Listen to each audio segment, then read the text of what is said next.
Hi friends, welcome to cinema ரசிகன். நம்ம இன்னைக்கு மூவியில் பார்க்க போகிற படம் இப்போ தேட்டர்ஸில் ரிலீஸ் ஆகி ஓடிட்டு இருக்க தமிழ் படம். படத்தோட நேம் கரை. இது ஒரு heist action drama movie.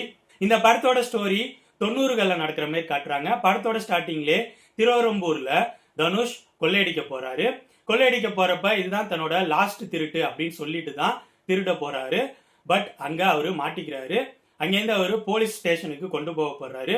Police ஸ்டேஷன்ல இருக்கிறப்ப அங்க வேறொரு இடத்துல இருந்து போலீஸ் ஆபீசரா சுராஜ் அஞ்சமுடு வராரு. அதை தொடர்ந்து அங்க சில சம்பவங்கள் நடக்குது. அதோட எண்டுல தனுஷ் போலீஸ் ஸ்டேஷன்லயும் தப்பிச்சு போயிடுறாரு. தப்பிச்சு தன்னோட காதலியான மமிதா பைஜியை கூட்டிட்டு ஆந்திரால ரேணிகுண்டால மேரேஜ் பண்ணிட்டு வாழ்ந்துட்டு வராரு.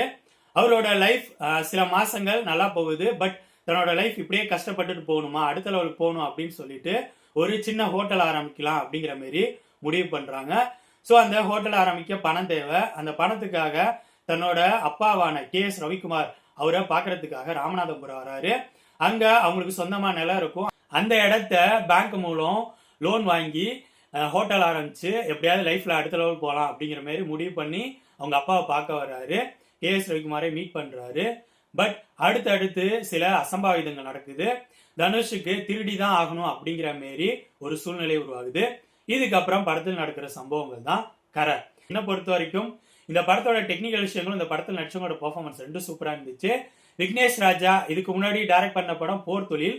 அந்த படம் ஒரு பக்காவான இன்வெஸ்டிகேஷன் த்ரில்லர் டிராமா மூவி. எனக்கு பிடிச்ச crime investigation thriller movies Tamil அப்படின்னு சொன்னா அதுல கண்டிப்பா போர் தொழில் இருக்கும். அந்த லெவல் அந்த படத்தை பிரசன்ட் பண்ணியிருப்பாரு. கரை இந்த படம் அந்த லெவலுக்கு இல்ல.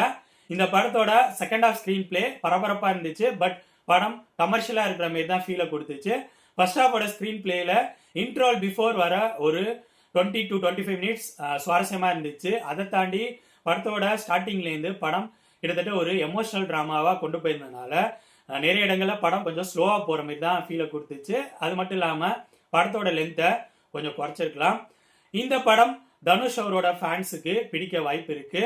அதை தாண்டி கமர்ஷியல் எலமெண்ட்ஸே இல்லாத ஆக்ஷன் டிராமாஸ் விரும்பி பார்க்கக்கூடிய ஆடியன்ஸுக்கு இந்த படம் பிடிக்கும். பட் இந்த படம் கண்டிப்பா கமர்ஷியல் படங்கள் விரும்பி பார்க்குற ஆடியன்ஸுக்கு பிடிக்க வாய்ப்பு இல்லை. இந்த படம் இப்போ தேட்டர்ஸ்ல ரிலீஸ் ஆகி ஓடிட்டு இருக்கு. ஸோ என்னோட ரிவ்யூ பேஸ் பண்ணி முடிவு பண்ணிக்கோங்க இந்த படத்தை பார்க்கலாமா வேணாமான்னு.